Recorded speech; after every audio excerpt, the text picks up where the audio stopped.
За 4 члена домаќинство се потребни минимум 60.000 денари за да го преживее месецот. Ова го изјави заменик министерот за финансии Николче Јанкуловски во емисијата Бизнис 21 која се емитува вечерва, но како свој личен став.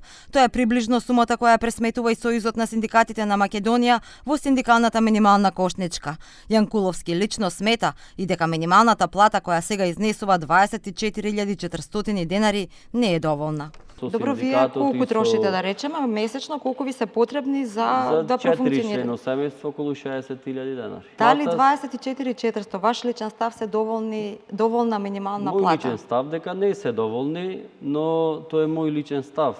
Тука се од една страна работодавачите кои што треба да ги исплаќаат финансиските средства, од друга страна се и синдикатите. Јанкуловски не се согласува ни дека одморот е луксус и смета дека барем одмор во дојран треба да влезе при пресметката на владината просечна потрошувачка кошничка. Сметате дека одморот на граѓаните е луксус, макар и дојран?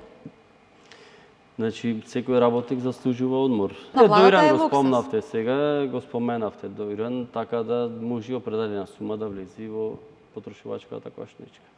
Но ова од аспект на Николче Јанкуловски, не од аспект на Министерството за финансии.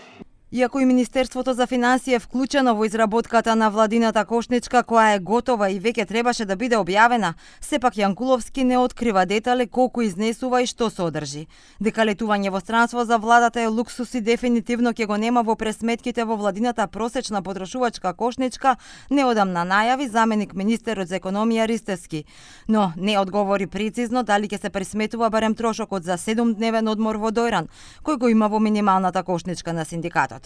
Измени во кошничката пак побара лично премиерот Мицкоски, зашто во кошничката на синдикатот имало чудни производи. Министерството за економија и неколку државни институции ја изработија кошничката. Беше најавено дека ќе биде објавена до крај на април, но се уште ја нема, а никој не открива детали колку изнесува и што содржи. Она што се знае е дека наместо за 4 члено ќе биде за 3 члено семејство.